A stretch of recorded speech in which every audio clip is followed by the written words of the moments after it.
Today is Saturday, 19th of March, 2022, and we're gathered here for the 25th session of the Mindfulness for Beginners in English program. On behalf of the organizers, I would like to welcome, with permission to speak Bhante's name, representing Nissarana Vanaya Forest Monastery, Venerable Homagama Dhamma Kusala Thero, to today's session. I would also like to welcome all the organizers and all the participants taking part via Zoom today. Before we start today's program, I'd like to encourage everyone, if you feel comfortable to do so, to share your camera feed with us. The ability to see each other while we participate in this program can help create a sense of community and can also help Bhante to feel connected to us during his instruction. With that, I would now like to invite Venerable Dhamma Kusala Thero to start today's program with our in-session mindfulness practice, which is the usual way of commencing these sessions. Over to you, Bhante, with much merits. Hello, everybody. So good to see you after a week. And we will start with the mindful sitting session today. I think we have done walking last week, so we can do a sitting session. For this, you have to make sure that you are seated comfortably. Adjust your posture if necessary. Make yourself comfortable and close your eyes. It is okay to take a few seconds to adjust your posture and comfortably sit.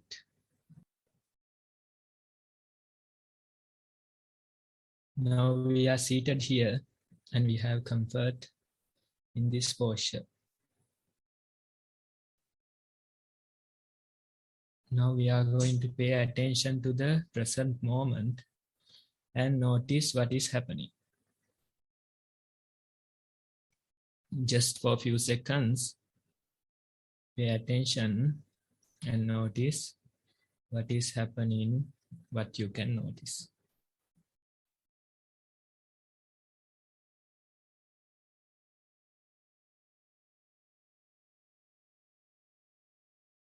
When you pay attention like this, you will notice that various objects are coming to your attention.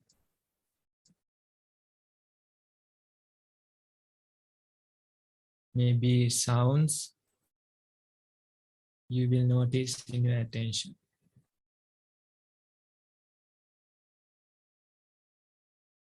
Maybe bodily sensations are also there.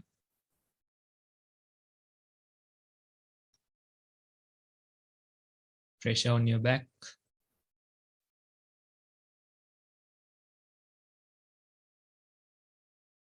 Probably breath touching your nostrils. Probably the movement of your stomach according to the breath.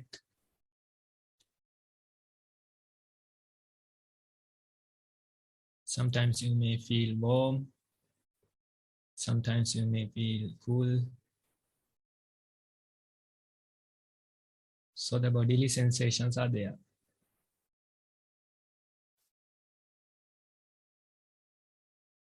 Time to time, pain may appear in your body.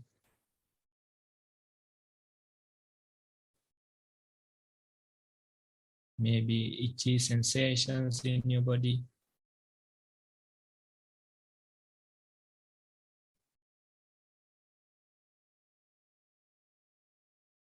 Among these things, various thoughts may pop into your head.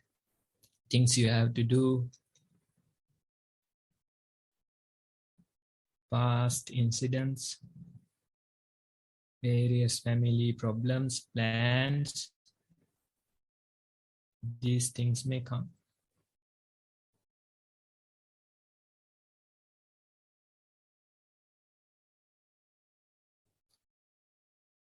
Among these things, our idea is to bring our attention to the present moment.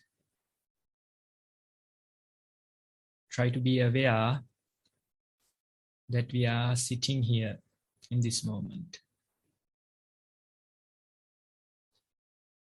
Again and again, you may feel your body. Again and again, you may hear sounds. Thoughts may appear time to time, but among all these things, you are attentive. Among all these things, your mind is peaceful.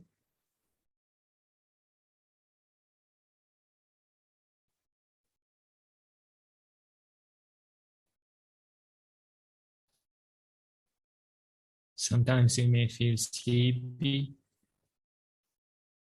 Various emotions may appear.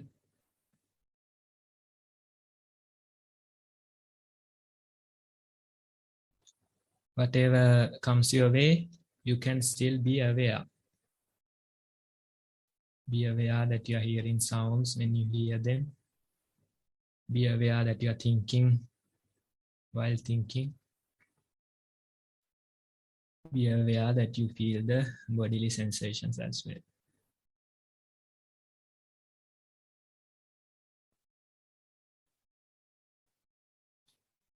So in this manner, we will try to sit comfortably for a few more minutes.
So that was our time to practice today.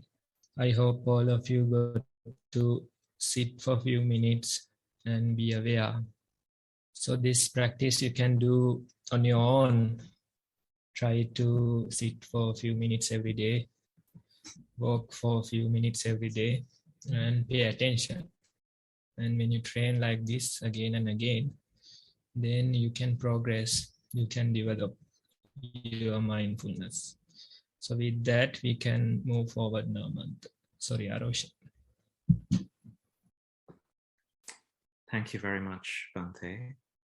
It's always wonderful to have that guided practice at the beginning of these sessions.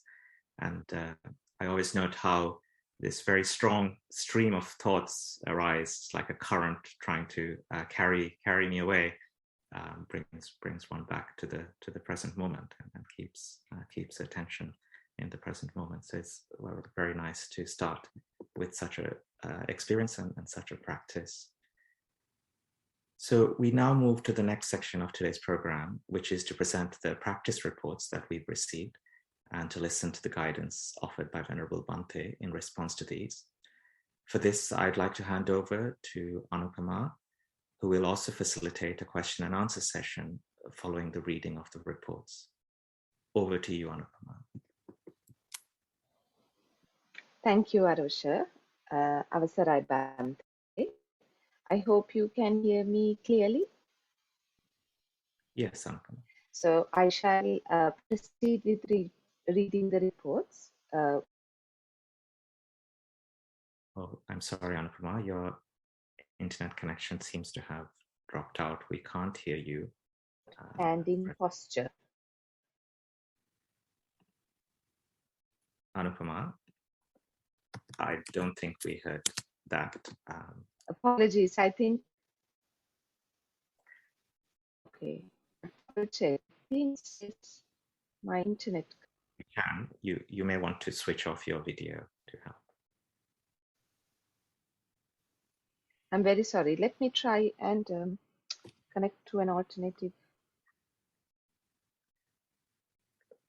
So I don't think we can hear you, Anupama, properly. I can't hear you. So let me read today's report, Bhante, and then hopefully when Anupama comes back, she can lead the question and answer session.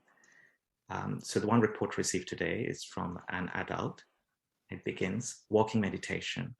At the start of meditation, noted standing posture, position of arms, hands, fingers, eyes closed, lips together, noted in and out breath, felt hair on neck and back, noted position of clothes, loose in some areas, tight in others. Observed sensation on feet as primary object. Opened eyes to walk. Hard, soft, heavy, light, warm, cold, wet, dry, tingling and tickling sensations noted. More pressure on sole on one side of foot at times and on other side at other times. The change of weight noted, and again this changed sometimes on the right and left at other times. Felt warm, sweaty sensation through the body, and this passed, followed by electric shock-like sensations, which continued after the meditation too, and present while writing the report. Wind, sun, felt on face, and later on back, but not distracting. Pains and sounds noted, but passed. Some sights distracting, briefly, but mind came back to feet. Thoughts distracting too for short periods. Walked 1 hour. Sitting meditation. Adjusted body to get comfortable, noting areas touching seat and position of hand. Noted in-breath and out-breath, beginning, middle, and end of each, with a gap in the middle. Breaths became shorter, disappeared, and noted expansion and contraction of chest. Breath reappeared away from face, lower down, but in and out breath persisted, Warm sensation noted all over. Noted strong fragrance of flowers in the room after a while, which I did not observe at the start. Noted the mind thinking, when mind was on the breath, smell consciousness not present, only one consciousness working at one time. Brought mind back to breath and smell, not noted except on and off after that. Noted body swaying to side a few times, needing adjustment. Meditated for 1 hour. Daily mindfulness. Noted pressure of hand on when turning key and pressing down door handle to open door. Walked mindfully to get bird feeders. Walked back to house and mindfully filled both, placing funnel on top and pouring the seeds into the container. Noted the sound of seeds falling into the feeders. Picked a few loose seeds on the ground and put them in. Closed lid of container and the feeders. Walked back to the garden, noting each leg as it was placed, and balanced one feeder on the ground whilst other was hung back in place, and replaced the other. Thank you for the guidance, Bhante, and much gratitude to the organizers. Thero Nissarana. Report ends. Okay, so good to hear a report that contains all three aspects of practice. We have walking, sitting, and day-to-day mindfulness. And that is how you need to develop this type of a practice. If you think that formal meditation is only meditation, then you get very limited time. Out of 24 hours, probably you will get maximum 2 hours to do the formal meditation based on your lifestyle. But if you continue this practice, even during your day-to-day life, day-to-day mindfulness, then you can try even probably 18 hours you can try. Let's leave aside sleep for 6 hours, and the remaining time, there's this opportunity to meditate. If you remind yourself, if you be attentive again and again, then you can see that there's an opportunity every day, every moment. It's a meditation if you wish to do so. Otherwise, of course, you can get lost in your thoughts and let the usual process happens. That process results in unhappiness. More your mind wanders away, more unhappiness you will come and report. So that's why we try to be present again and again. In the present moment, there is no real sorrow. If it comes, next moment it is gone. It's your mind that is creating these difficulties. If you are present, then again and again you bring your attention to the present moment. Thoughts may appear, as Arosh mentioned earlier, but they too disappear after a while. You can bring your attention to the breath and become aware that you are present, and you notice that the thoughts are gone. So that type of a practice you can do throughout the day. As long as you are awake, you can practice this. And even when you go to sleep, you can be aware that I am in this posture, sleeping posture like a dead body, or even in yoga you call savasana. So you are in that posture and you can be attentive. And you notice various things coming and going. And gradually you go into the sleep. And next morning you wake up probably to an alarm clock or something else. Then you can be aware again that I'm in this lying down posture. And what are the things I notice? Maybe early in the morning you get a lot of thoughts in your head. So that you can notice. Then the sounds from your surroundings you may start to hear. So that awareness you can practice throughout the day. Only thing, you have to remind yourself again and again. It is natural to get lost in the thought processes.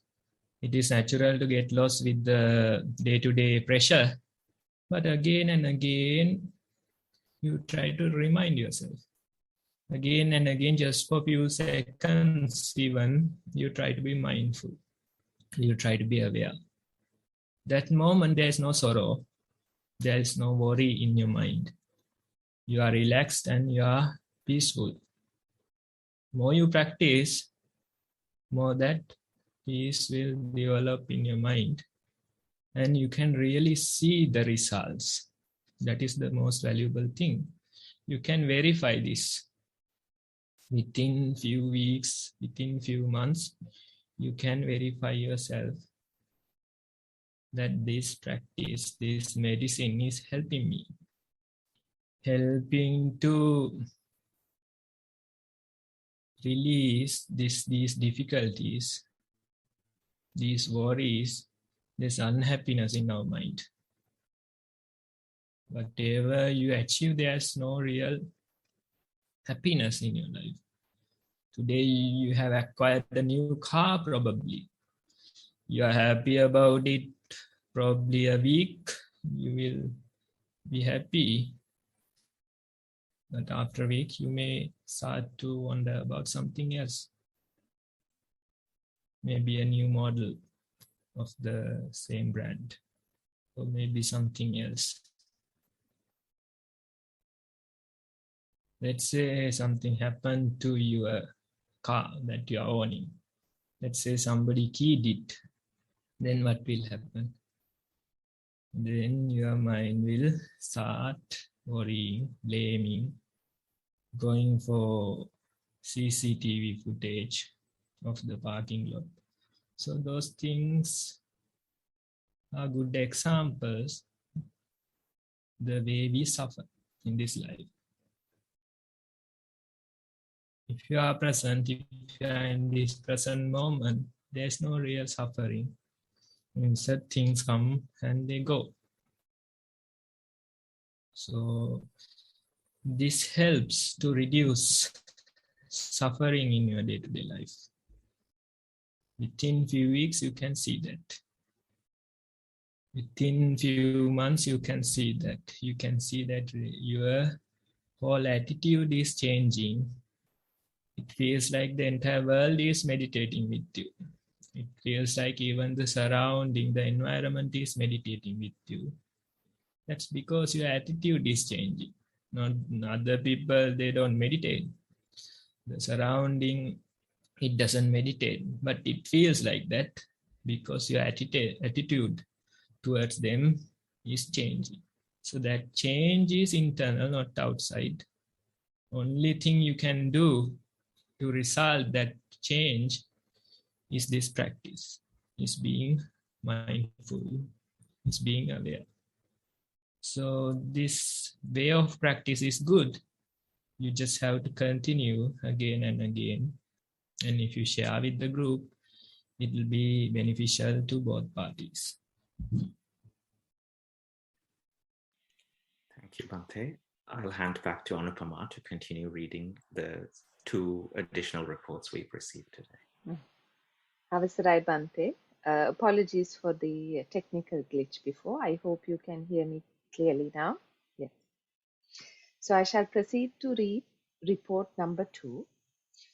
Please note that these reports are from 2 different days of practice. Walking meditation. Walking indoors on a tiled floor along a path of about 12 steps. Noted pressure on soles of feet. At first, sensations were fairly similar across both feet while standing at the end of the path. However, after some time, noted the variations in pressure on different parts of the soles of each foot and between the 2 feet. During walking, noted how the pressure changed from heel to toes on each foot as weight shift for each step maintained. Maintained attention on feet for duration of walking along path in one direction and while turning, noted sounds and a rising of streams of thoughts, continued walking for a total of 30 minutes, aware of attention shifting from sensations at feet to sounds and thoughts and back again. Sitting meditation. Sat on a cushion, observing sensations of breathing as touch of air on nostrils and upper lip. Noted how touch was sometimes more prominent at the right nostril and at other times more balanced across both nostrils. Also noted sometimes the in-breath was short and sharp, and at other times longer and more gentle. Sensations during out-breath were more subtle and harder to discern. During part of the session, counted 10 in and out breaths with attention fixed on sensations of touch before noting sounds and arising of a stream of thoughts.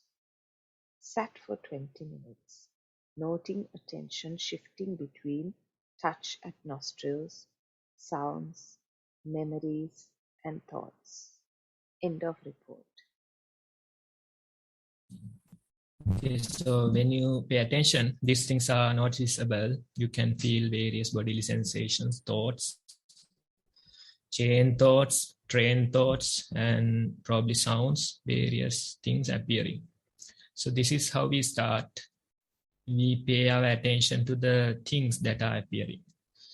With time, compared to these things, you start to notice the empty space among them. The thoughts that are appearing, they are not connected.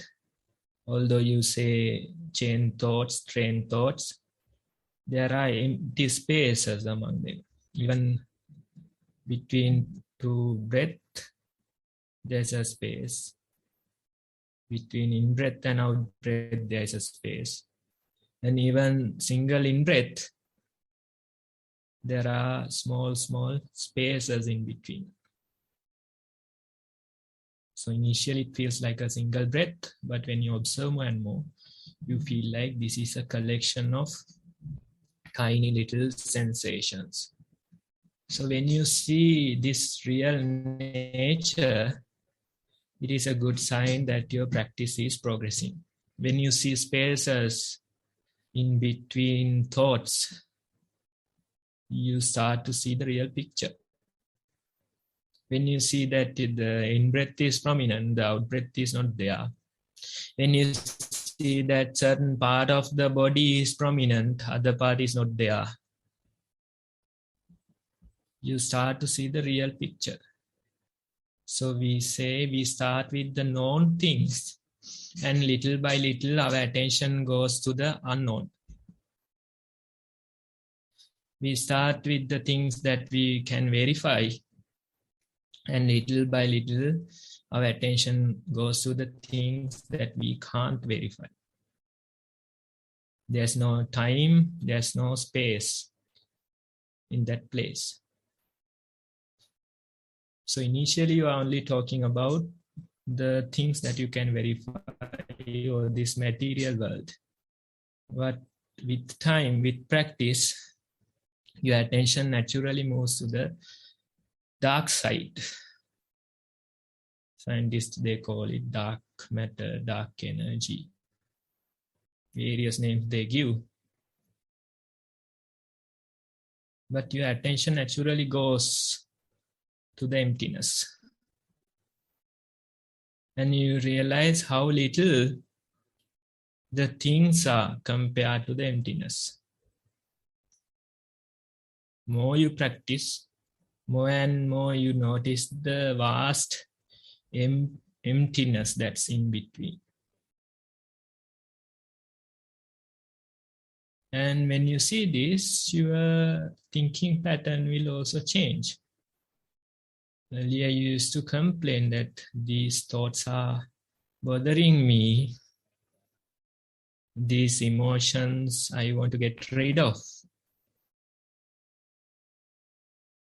But when you see the real picture, when you see how little these thoughts are in this vast space, how little these emotions are in this vast space, then you start to see the real picture. Your mind will absorb the real picture. And less you will worry about these thoughts and emotions. Instead, you will not be moved by them. Usually when a mind object comes to our attention, we get moved. If it is anger, we move towards the anger. Our world becomes anger. If it is lust, we move in a different direction. That becomes our world. If it is sadness, then that becomes our world. If it is happiness, that becomes our world. So time to time, we live in a sad world, angry world, lustful world, happy world, various worlds we live in. But if your mind is not moved by these objects, then that's where the real blissfulness comes from. That you can only understand through the practice, by experiencing the things that we are talking about. Or in other words, you have to taste the salt and see what we are talking about. When you taste it, there's no problem, there's no doubt. You know for yourself, this is the thing that they are talking about. This is the taste that they called salt taste. If you haven't tasted salt before, then no point of talking about it. So many words we can say, but you don't get it. So the invitation is try and taste it. You just need some guidance, just enough guidance so you can start walking and sitting practice, day-to-day practice. Taste it and see for yourself. Then you get the real vibe, real vibration that we are talking about. You feel connected to the discussion that we are doing. So that's the idea. In your report, there's no real thing that I want to show or real correction. Your practice is good. You just have to continue and share your insights with us. Thank you, Bhante. We have a third and a final report to read now. I shall proceed. Report for sitting meditation by an adult.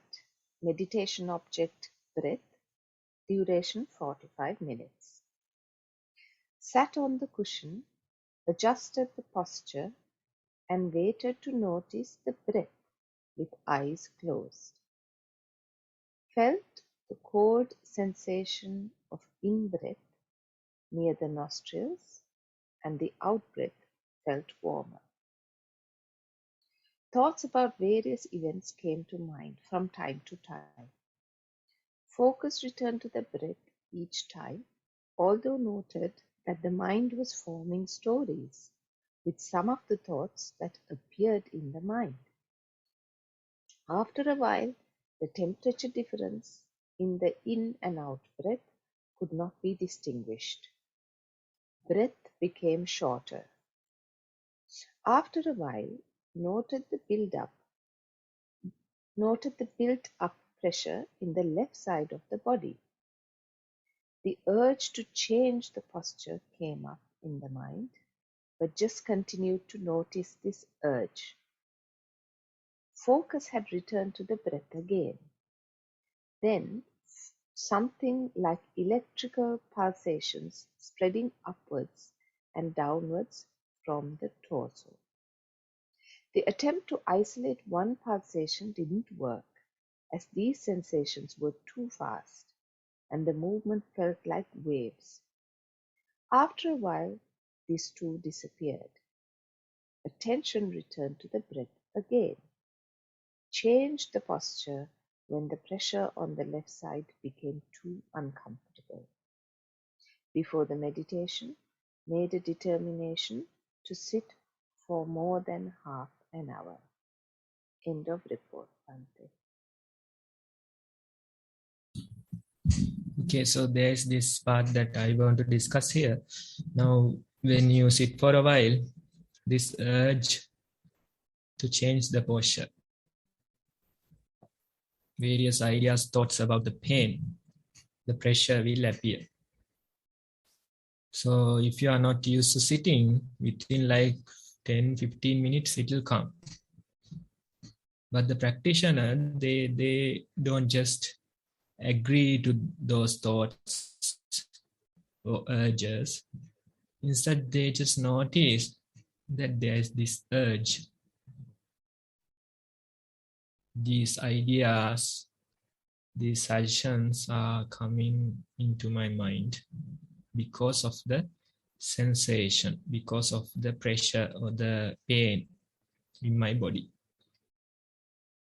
So this is how the suffering is created.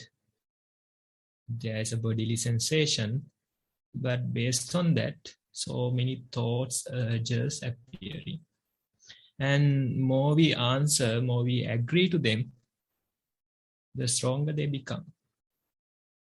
Let's say you become sick, your body falls sick, then what will happen? Suddenly there's an urge to get better. Suddenly there's an urge to get medicine. So as long as you are sick, you have this urge to get better. You have this rush to get these thoughts. But this practice is more about accepting what comes your way. Can you accept that your body is aching, paining?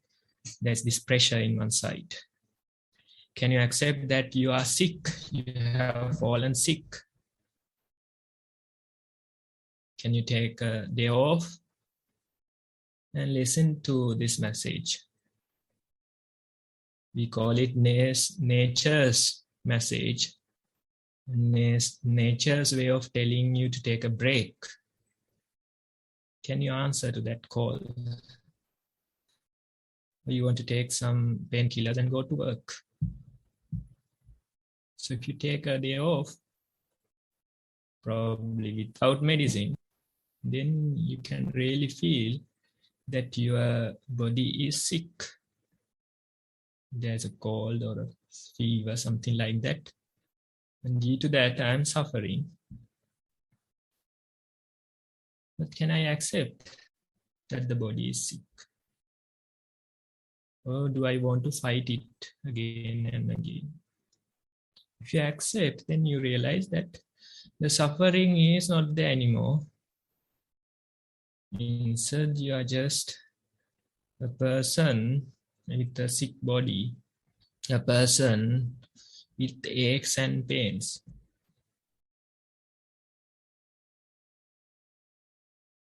So that type of acceptance we are practicing in our meditation. When we sit, when we walk, we can feel these urges. We can feel how the pain is appearing, how it is creating waves throughout our body, how it is creating pulses, how this urge is growing again and again and again. You can notice. And these similar type of sensations, urges we get when we fall sick. Only the practitioner will notice.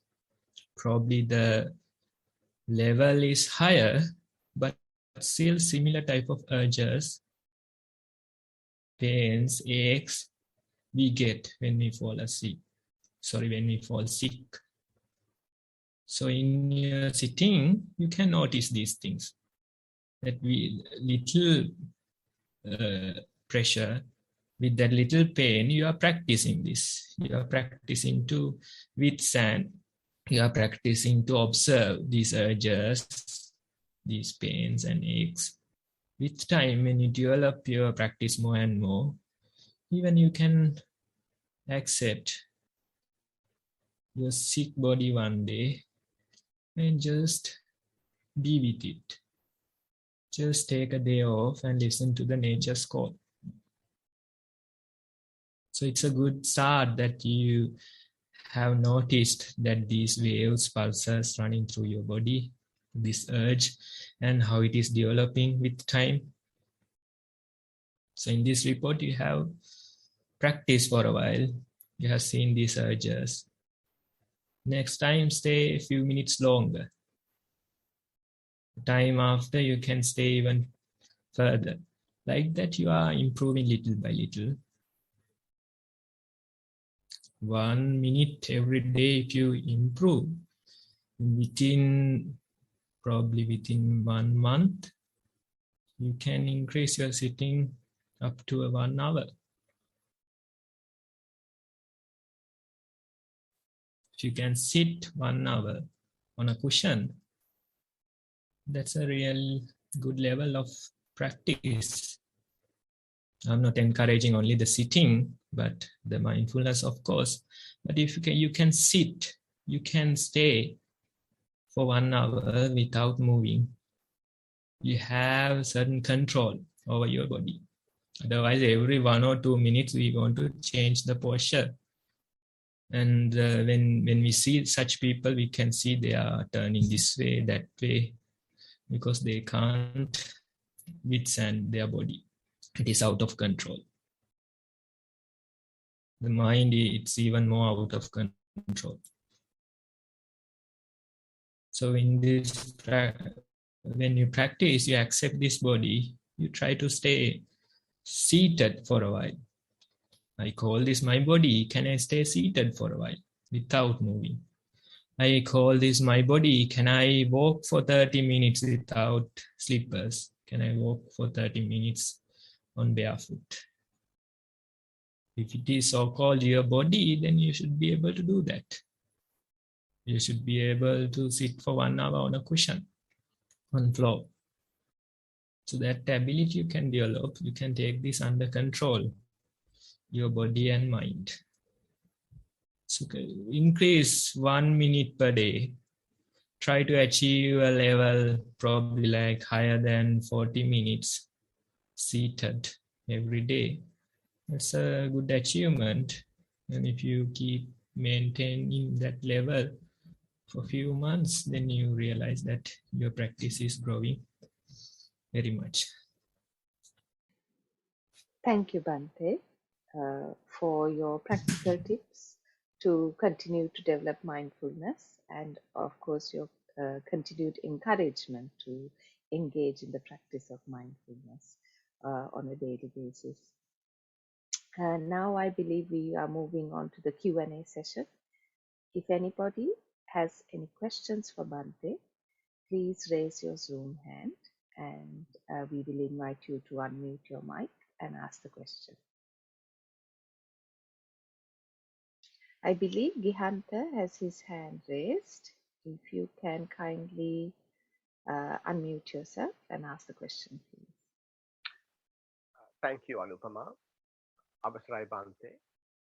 My question is sort of fundamental to what you keep mentioning about thoughts. In the meditation practice, you talk about thoughts arising and passing and not taking heed of the thoughts and letting them go because they come and go. Normally in our lives, our sense of reality is based on thoughts. Gihanta, I think you are breaking. For me, it feels like that. Anupama, can you hear clearly? Okay. Okay, let me. Is that better? That is clear, Gihanta. Yes. Okay. Yes, that works better. Thank you. Thank you, Anupama. Thank you, Bhante. Yeah. So, I will quickly repeat. Normally, in the meditation practice, Bhante, you mention thoughts arise and pass, and not to take heed, and to observe. In life, in day-to-day life, our sense of reality is based on our thoughts, how we act, how we react, how we go about things. So my confusion, Bhante, is that if we allow thoughts to come and go, and they keep coming and going, and we just disregard them, then what is the basis of our reality? If thoughts are no longer the basis of our reality, and we are only observing, then what is the sense of reality we have to go about our lives, particularly in day-to-day life? I am in seated meditation because I let my thoughts go. Yes, there is incredible peace, and that is wonderful, but that is only in seated meditation. In day-to-day life, I'm always reacting to my thoughts, because that gives me the basis, my fundamental sense of who I am and what the world is based on my thoughts. So if we disregard the thoughts and let them go, then what is the basis for our reality to operate as a human being? Teruvan Saranai Bhante. Okay, so that's a good question. So that's the invitation. Find out for yourself what is the true reality that surrounds us. So initially you start at this point, you feel like the thoughts are your world. But the invitation is to go beyond the thoughts. If you give value to thoughts, then you can't go beyond them. Instead, notice thoughts as thoughts. Instead, notice emotions as emotions. The more you develop that practice, then you start to see the real picture. So people, they look at the sky and they say that sky is represented by the clouds. And on a cloudy day, that becomes your entire world. That is the starting point. But more and more you observe the sky, you realize that clouds are just a small part of it. There's vast emptiness beyond the clouds. They just come and go in this emptiness. The more you observe this sky, the real picture you start to see. So that's the invitation. Don't give value to those thoughts, emotions that much. You feel like you are not planning. You feel like you are not getting ready. But no amount of planning can prepare you for what's coming. Can't do. I have done planning also in my previous life when I was a layman. I used to work as a planning manager. So all the planning, ERP planning we are doing. So I know the level of planning we can do. But no amount of planning could have prepared me for what's coming in my life. And suddenly it hits you that I wasn't prepared for this type of a thing. All my planning, years and years of planning, gone to waste. Then you have to start fresh, start with a clean slate and see how to progress. So the way you can be prepared for whatever that's coming is just to let go of the thoughts, let go of the emotions and be present. Then whatever appearing, you are prepared, and that's the maximum level of preparation you can do. Have a relaxed mind that is present, that is not lost in thoughts and emotions. Instead, you are attentive, you are aware. Whatever comes, you get some kind of a reaction, some kind of a gut feeling, and that is good enough. This is the situation and this is what I can do. This is the situation and this is how I can respond. So that type of a preparation is appreciated. Now, some people, they go for exams. They study for so many months and they are ready. And they go, they sit, they get excited. And when the paper comes, they can't remember anything. So many months gone to waste because their mind is not relaxed. Even for Satipasala programs, we say when you go to exams, just till the paper comes, can you be aware, can you be mindful, can you observe few breaths and be present? Can you have that relaxed mind before the paper? So that is the best preparation you can do. And when you have that relaxed mind, you are ready for anything that comes your way. So that is the idea of the practice. You have to see for yourself, observe more and more, see that sky is not represented by the clouds. It is a vast emptiness. And only clouds are a little part of it. And you start to see the real picture, the real proportion of the sky. So that's the invitation, Dihant. Thank you, Bante. Thank you, Bante. Do we have any other questions for Bante today? If you do, please raise your Zoom hand. I think that may be it for our question and answer session today. Thank you very much once again, Bante, for the wonderful advice. I shall now hand over to Arosha for the rest of the program.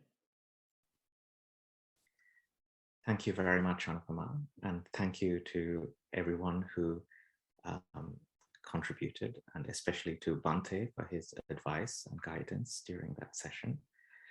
And now the next part of today's program is to refresh our memories about the guidance that we recommend for those participating in this Mindfulness for Beginners program. So I'm going to describe the guidance as a refresher to everyone and also as an introduction to anyone who is new to the program. And then we will also share these instructions in the chat for you to take any links or other information from there. So the guidance starts with an invitation to watch 2 videos that have been prepared by the Nissarana Forest Monastery. And each one provides instruction on how to engage in mindful walking and mindful sitting. So by watching these 2 videos, you can get an understanding of how to begin and how to practice these 2 forms of meditation, which are an important part of this program. And once you have this understanding, you can move on to the second step, which is to allocate some time each day to start practicing mindfulness with walking and sitting. You could start with as little as 5 to 10 minutes of practice in each form of meditation. And over time, as you become more comfortable, to increase that to 20 to 30 or even 60 minutes of meditation. And continuing in this way for a few days until you complete at least 2 hours of each form of practice. Once you're established in a regular practice like that, you'll be in a position to reflect on your experiences and write that as a report, what we call a reflection report, and some examples of which we heard earlier in the program today. So you can write about your mindfulness training, focusing on the different forms of practice, mindful walking and mindful sitting. And in each of those, describe what you felt while you were engaged in the practice, what you recognized as walking, the sensations on your feet, the sensations on your body, the sounds you heard, the thoughts that arose, and how the practice progressed. Similarly, you could do the same for your experience while you were sitting, the pressure points, the incoming and outgoing breath at the nostrils, the raising and falling of the abdomen, and so on. Once you've written your reports, you can move on to the next stage, which is to send us your report, either using the Google form link with the link shown here, or by emailing us at this address. And as you heard today, we read out those reports to Bhante, and Bhante then provides guidance and advice on how to progress in your practice. But it's also very useful and valuable for all of us here to hear each other's practice, hear about each other's practice, and hear the guidance that Bhante offers, because it collectively benefits all of us. So I really encourage everyone to do this, sharing of reports. And then finally, the practice is to continue in that mindfulness activities, trying to integrate mindfulness into your daily lives as well, as Bhante has guided us, and then continue participating in this program, which takes place weekly, and to continue practicing and developing in that way. And just finally, I'd note that there are recordings of all of these sessions on the Nissarana Vanaya website at the link shown here. So that's the end of the guidance on practicing mindfulness. And we now come to the section of today's program where we invite Bhante to deliver a talk on mindfulness to further support our practice. Therefore, I would now like to invite, with permission to speak Bhante's name, Venerable Homagama Dhamma Kusala Thero, to deliver a talk that will help us continue to develop our mindfulness practice. Over to you, Bhante, with much merits.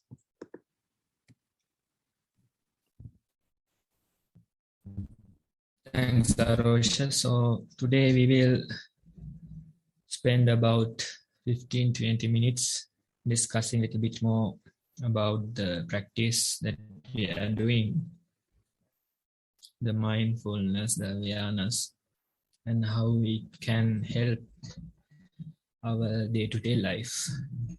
So let me start with a small story. This is about a father and a son. They were carrying a donkey to a certain place, and they were walking along with the donkey. And suddenly they came across some people that were talking among themselves, saying that these people, they don't have any respect for adults. This old man, the father, he's walking on barefoot while donkey is traveling freely. So then they decided that the father should get on top of the donkey. That way it is proper. Then again they came across some other group of people that they were saying, see this man who doesn't have any compassion towards his son. He is riding the donkey while this child is walking on barefoot. Then they decided that father should get down and the child, he should ride the donkey.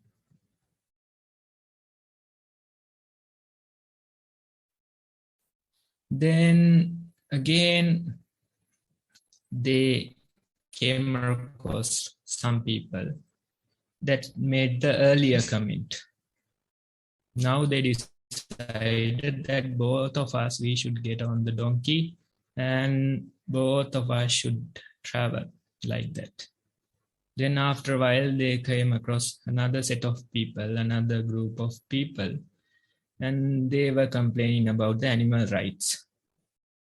See, both of these people, they are torturing the donkey. It is too heavy for him. No kindness, no compassion towards the animals. Then both of them, they got down and they started carrying the donkey on their backs. They made some arrangement, put the donkey on top of that and started carrying them. Then all the people on the road, they started laughing at this father and the son who were carrying a donkey. So this type of a situation you can see in your day-to-day life. Various people, they will come with various opinions, various suggestions. One suggestion, it won't work with somebody else. So if you start pleasing everybody, then your life will be in a mess.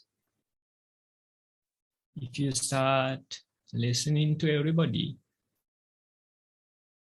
then your life will be in a mess.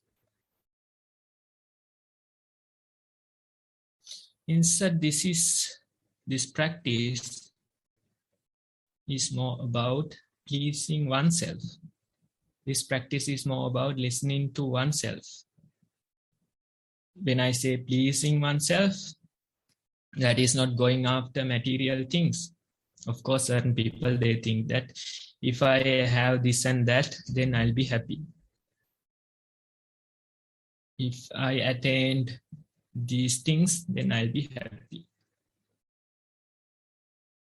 But do they ever reach a point of happiness? No, they won't.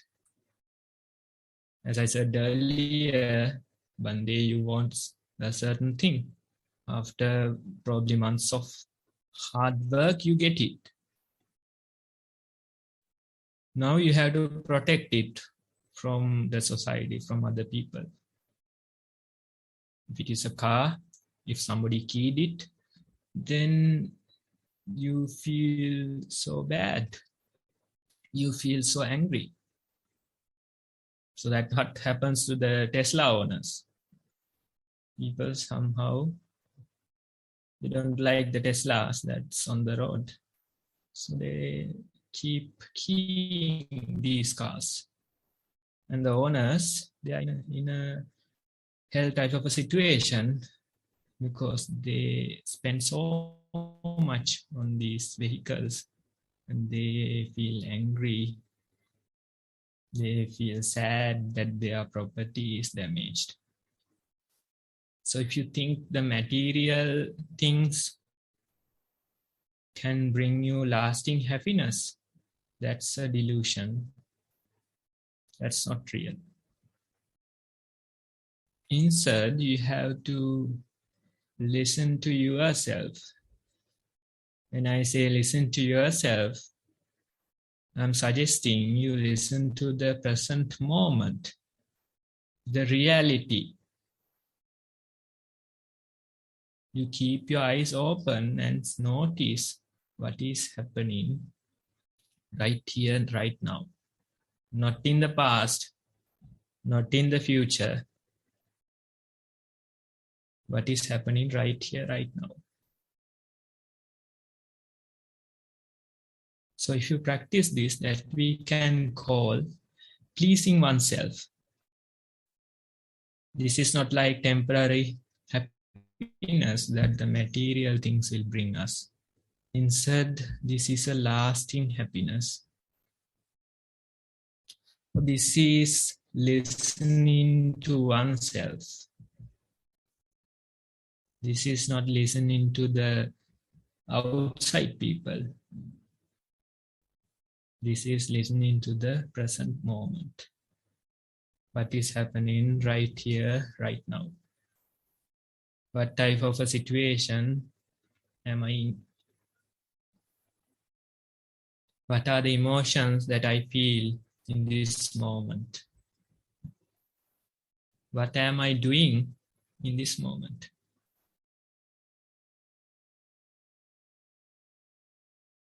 And when you have that awareness, you may start to notice that I am walking somewhere.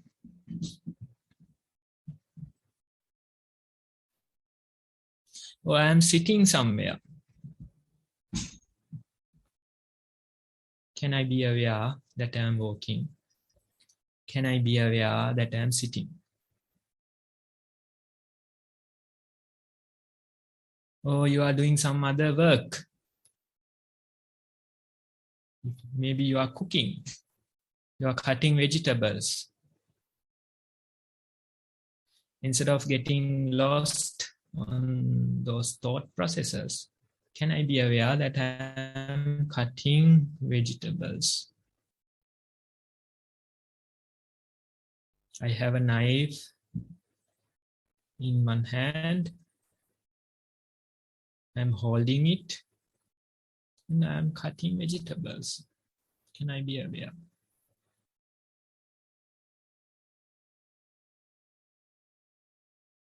So that's opening your eyes to the present moment, the true reality. And when you open your eyes, you start to notice, you start to see various things. Some people, when they start their practice, some people, they come and complain. Now I feel so many sensations in my body. I feel so many thoughts appearing in my mind. I am mistaken. This practice is hurting me because I feel so many sensations in my body. Because I feel so many thoughts appearing in my mind. But they have to be aware that they have started the practice. Now only they notice the real process that is happening. You have a functioning body. It's like a factory that is running. You have various systems that is running in this moment. So it is natural to feel these type of sensations in your body. The cells in your body, every moment, millions of them, they decay, and millions of them, they appear again. This process is happening so fast that within 7 years, you are getting a brand new body. Every 7 years, you are getting a brand new body. So that's why we say, pay attention to your body. It is always in this present moment. And this body is always young, not like your mind. Your mind is old. You have various thoughts, ideas, comparisons, judgments in your mind. But your body is young, like a 7-year-old child. he doesn't have that many complications in his mind. So every moment you pay attention to your body, you are accepting that childlike nature. Every moment you let go of your thoughts and bring your attention to your body, you are appreciating that childlike nature. More you do this, more you practice this way, your mind is also becoming more and more like a child. It is becoming less and less complicated. It becomes simple. It is not a complicated solution that's there. Instead, it's simple. It's all about this present moment that we live in. It's not about the past. It's not about the future. It's not about your family problems. Instead, it's about this present moment. And when you pay attention, you notice that there's this process, there's this flow. Naturally, objects come into your attention. So when you practice, you try to be aware. In your field of awareness, you notice various things. Probably one object will come to your mind. You just pick it up, just to observe it, just to notice it. Now, this is a pen. Then you are putting it down. You are not grabbing it. You are not holding on to it. Instead, you put it down.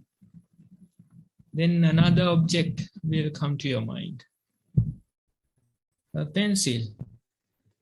Okay, you take a look. You just observe, you just consider, and again put it down. Another object might appear. You take a look, you consider, and again you put it down.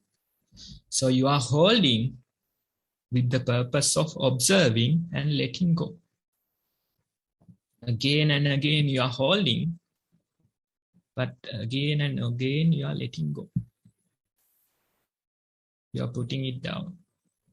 So this is the way of practice.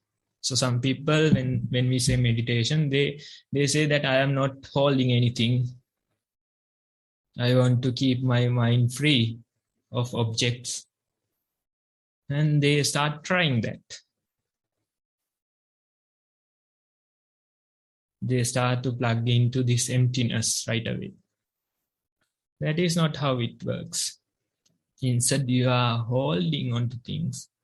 You are holding on to your breath. You are holding on to your thoughts. You are holding on to your sounds just for the sake of observing it. And then you are putting it down.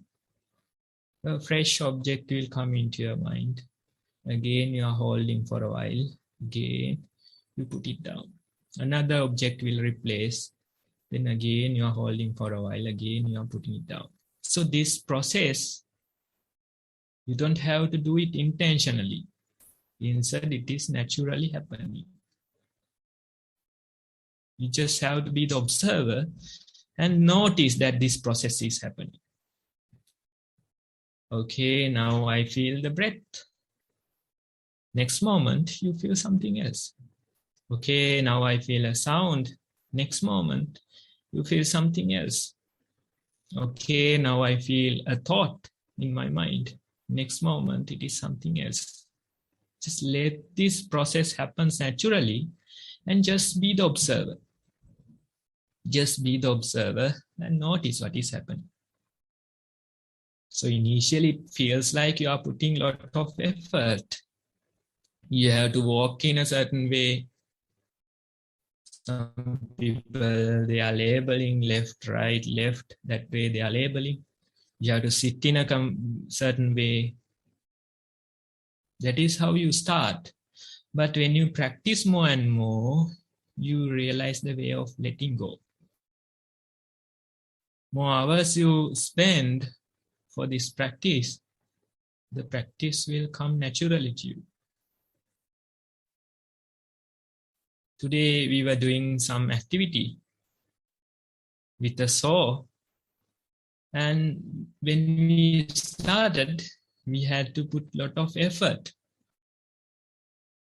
So initially it was too tiring because we didn't find the proper rhythm. But probably 20-30 minutes into the activity, we found that rhythm is there. If we plug into that rhythm, it becomes effortless. It becomes natural. With very little effort, you can achieve a lot.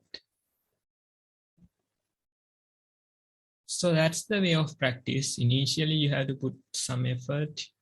You have to try again and again.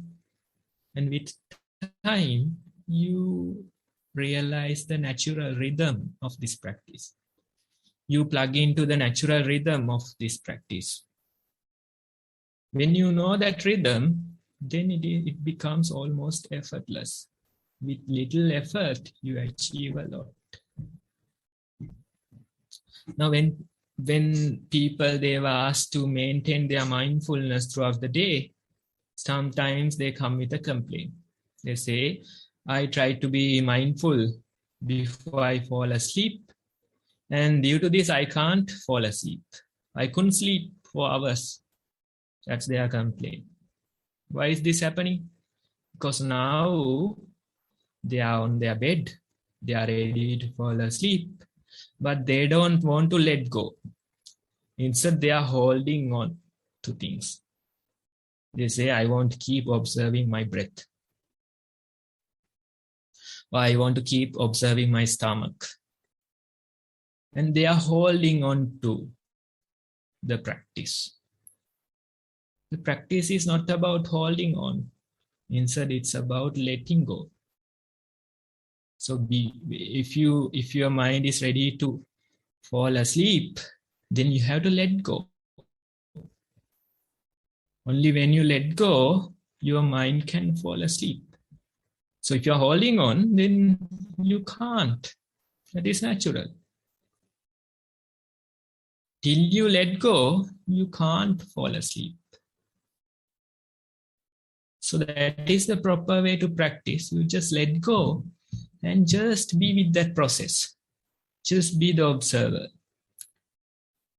So when you sit, when you walk, this same thing is happening. Initially, you are holding on to things. You are holding on to your breath. It is good, of course, that's where we start. But with time, you realize this meditation becomes effortless. If you keep holding on, then you won't progress. Instead, little by little, you are releasing your grip and you are allowing the meditation to be effortless. And when it becomes effortless only, the real meditation starts, or the real wisdom appears. Same as the point where you can fall asleep when you let go, when you relax your mind. Real meditation also happens in a relaxed mind. Otherwise, we are acting like meditators. We are walking in a certain way. We are sitting upright. But there is no real meditation. When you let go, you notice various things appearing again and again and again. Thoughts are appearing, emotions are appearing, past incidents are appearing, worries are appearing, future plans are appearing. Just let them come naturally. You just notice them. You just hold on to them with the purpose of letting go, with the idea of letting go. Then another thing will come. It will replace. Then again, you hold on to it for a while. Then again, you let go. So this process is happening naturally. And you just become the observer. And when you have that type of awareness, that type of a continuing awareness, then only you are really ready to face this life. Then only you are really ready to face these situations. You have a relaxed mind. You have an attentive mind. Then only you are ready to face whatever the things that are coming. And sometimes you feel like you are try to please other people. Maybe because of a habit of pleasing everybody, you try to please others. You put your comfort to the second and keep pleasing these people. But more you do it, you realize that you are hurting yourself. Instead, you have to find a balanced way. You have to put your self-care first, your mental health first. Keeping that priority, you can, of course, help others. If somebody come and make a request, do it. Do it to the maximum level that you can do. But if you can't, of course, you say directly that I can't help you. You have to find an alternative. But it's fine directly telling them that I can't in this moment. Sometimes you don't want to help, but you agree for the sake of doing it. And after a while, if something goes wrong, then you become so angry towards the person that requested.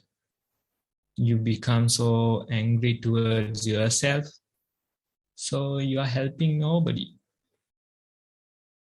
Instead, give the priority to you. Try to maintain your peace first. Try to prioritize your self-care, your mental health. Then keeping that priority in mind, of course, you can help others. Depending on the situation, you can help. But don't try to chase after people, helping them.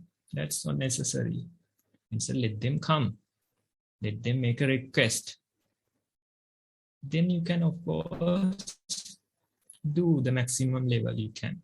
Otherwise, if you keep chasing after people, trying to help them, trying to be supportive, then you are helping nobody because you are not prioritizing yourself. And when something goes wrong, you become so angry with those people. No less complaints. Nothing goes my way. Everything is bad. So those are natural.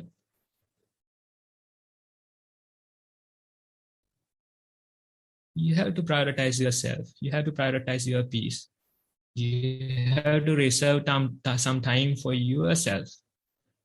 Some hibernating time, some relaxing time. When I say hibernating time, relaxing time, let's just be. That's the walking and sitting practice that we are talking about.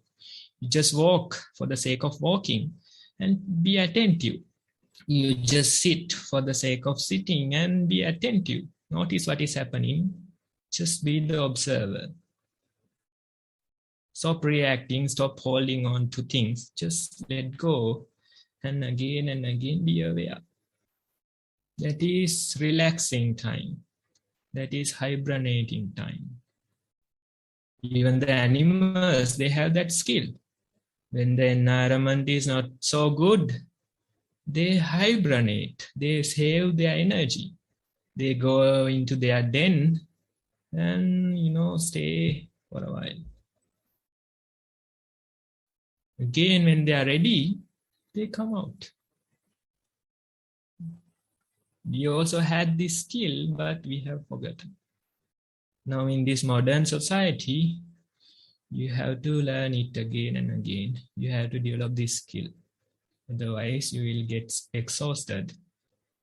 You will run out of words. So your body will become sick. Your mind will become sick. That's why I said earlier, when you hear your body's call for a break, when you hear your nature's call, are you taking some painkillers and going to work? Or are you taking a day off and just let the body be? Just accept this sickness. Just be with it. That's hibernation. That's relaxing. That's taking care of yourself. Otherwise, you think that I have these responsibilities. I take a painkiller and I go.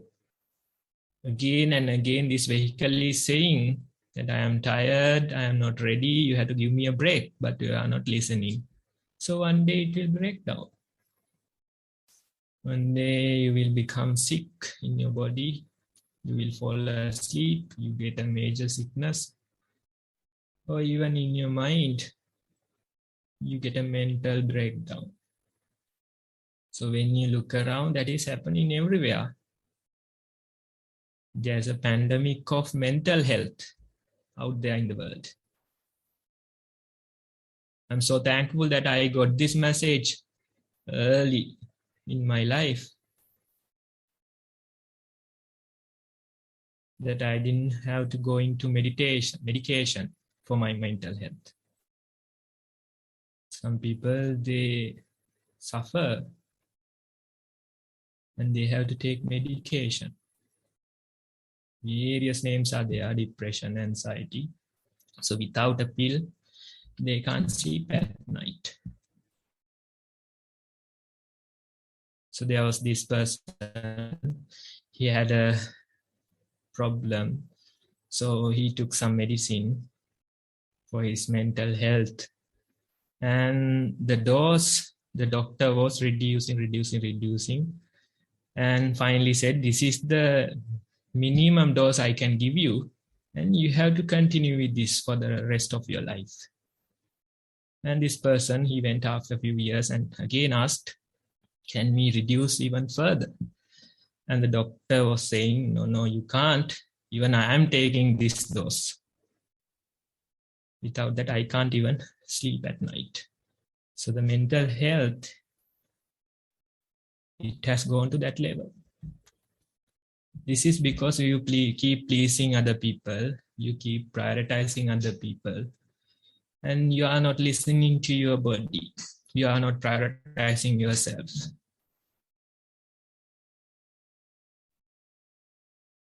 If you are doing that, you may need to rethink, reconsider about your life and make some changes. Create some space for yourself, create some hibernating time.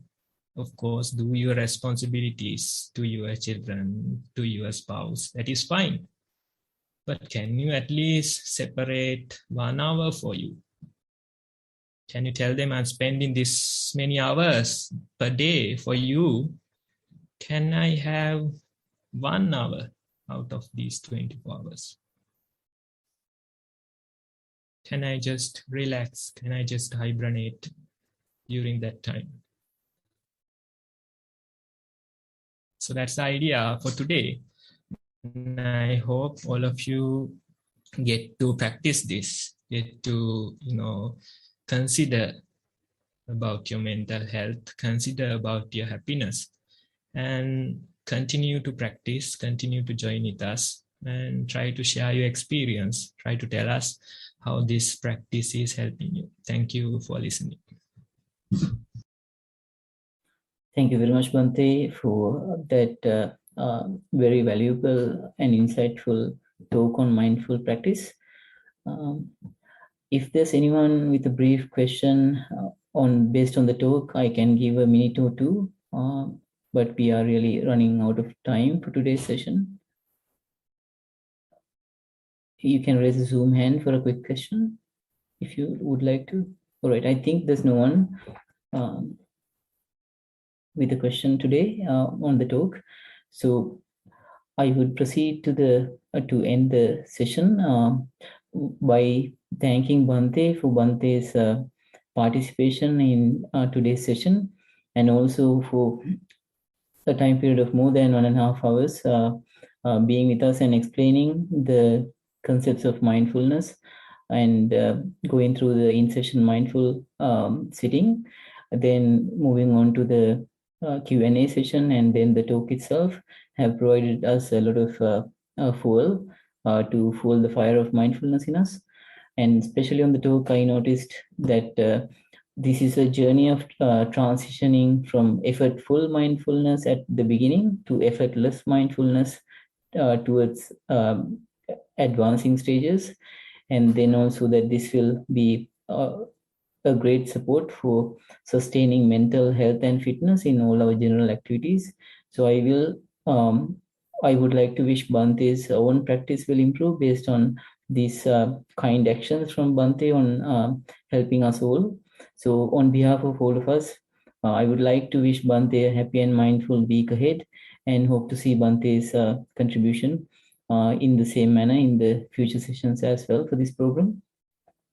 Also, as a matter of gratitude, I would like to mention Most Venerable Bhante Udayiragama Dhammajiva Mahathero for his insights in calling this program to be realized, and also the organizers who have worked tirelessly at the beginning, and also those they are also working still to make this program at a high level of quality week after week.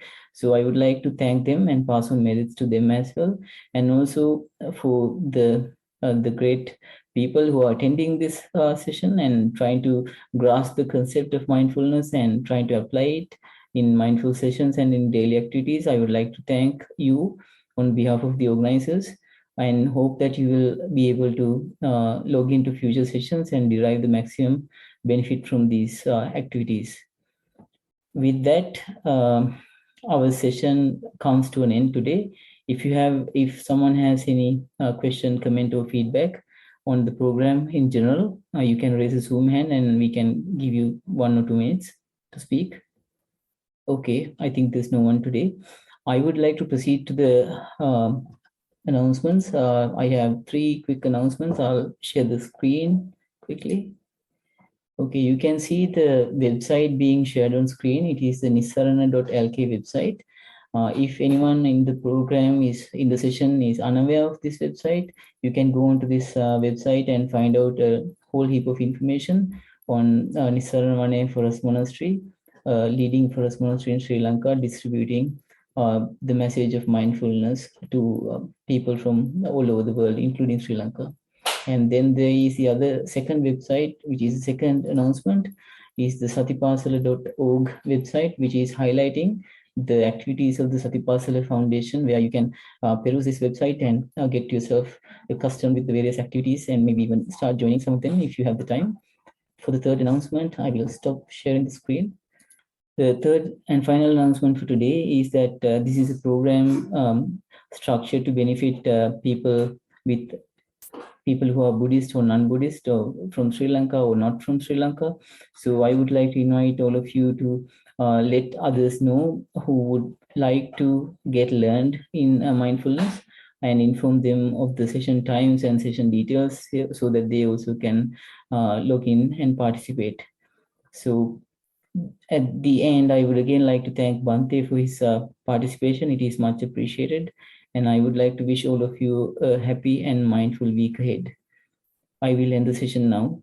See you next week, same time. Thank you.